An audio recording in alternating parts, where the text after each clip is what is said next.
Hello viewers, তন্নিস কিচেনে আপনাদেরকে স্বাগত। আজ আমি করে দেখাবো চিকেন কষা রেসিপি। এই চিকেন কষা রেসিপি আপনারা একবার যদি বাড়িতে বানিয়ে খান তো বারবার বানাতে ইচ্ছা করবে। এর জন্য আমি নিয়েছি 1 কেজি পরিমাণ চিকেনটা আমি ভালো করে পরিষ্কার করে ধুয়ে জল ঝরিয়ে নিয়েছি। এবার আমি কড়াইতে তেল গরম করে নেব। এর জন্য আমি দিয়ে দিচ্ছি 1 কাপ পরিমাণ সর্ষের তেল। তেলটা ভালোভাবেই গরম করতে হবে, নইলে চিকেন থেকে কাঁচা গন্ধ ছাড়বে তেলের। তেলটা গরম হয়ে গেছে, দিয়ে দিচ্ছি 5 থেকে 6টা পরিমাণ মিডিয়াম সাইজের পেঁয়াজ কুচি। এখানে আমি চিকেন কষা বানাবো, তার জন্য কিন্তু পেঁয়াজটা হালকা গোল্ডেন ব্রাউন করে ভাজতে হবে, বেশি ভাজলে হবে না। পেঁয়াজটা দেখুন আমার হালকা গোল্ডেন ব্রাউন হয়ে গেছে। এইবার আমি এর মধ্যে দিয়ে দেব 1.5 টেবিল স্পুন পরিমাণ আদা রসুন বাটা। এই আদা রসুনটা দেওয়ার পরে কিন্তু 2 থেকে 3 মিনিট ভালো করে আদা রসুনটা কষিয়ে নিতে হবে।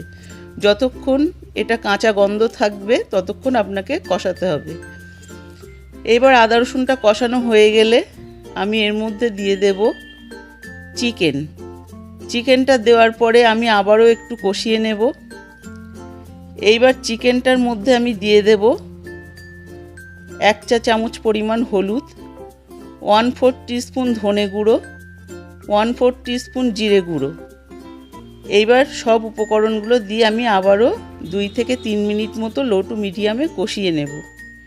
এইবার আমি এখানে দিয়ে দেব একটা গোটা টমেটো কুচি। আমি কিন্তু টমেটোর দানাগুলো ফেলে দিয়েছি। দিয়ে দিলাম 2 চা চামচ লঙ্কার গুঁড়ো। এইবার লঙ্কার গুঁড়োটা দেওয়ার পরে আবারও 2-3 মিনিট মতো ভালো করে কষিয়ে নিতে হবে। এবার দিয়ে দেব 1 চা চামচ পরিমাণ নুনটা দেওয়ার পরে আমি আবারও একটু কষিয়ে নিচ্ছি। দেখুন সামান্য পরিমাণ চিকেন থেকে জল ছেড়েছে। আমি কিন্তু এখানে কোনো রকম জল দেব না, জল ছাড়াই এখানে চিকেনটা রান্না হবে। দিয়ে দিলাম 5 মিনিটের জন্য ঢেকে একদম লো ফ্লেমে। ফিরে আসলাম 5 মিনিট পর। আবারও একটু আমি নাড়িয়ে নিচ্ছি, মশলাটা যাতে তলা থেকে না ধরে যায়। দিয়ে দিলাম 1/4 টিস্পুন গরম মশলা গুঁড়োটা দিয়ে আবারও একটু ভালো করে নাড়িয়ে নিয়ে 5 মিনিটের জন্য একদম লো ফ্লেমে ঢেকে দিলাম। ফিরে আসলাম 5 মিনিট পর। 5 মিনিট পর আমি আবারও একটু তলা থেকে নাড়িয়ে নেব, যাতে মশলাটা তলা না লেগে যায়। আমার পুরো চিকেন রান্নাটা করতে কিন্তু সময় লেগেছে। আমি ঢেকে 5-10 মিনিট রান্না করেছি, আর তার আগে 3-4 মিনিট মতো কষিয়ে নিয়েছি। চিকেনটা আমার হয়ে গেছে। এবার আমি একটা বাটিতে আপনাদেরকে সার্ভ করে দেখাবো। আমার এই রেসিপিটা যদি ভালো লাগে তাহলে অবশ্যই সাবস্ক্রাইব করবেন, লাইক দেবেন এবং শেয়ার করবেন।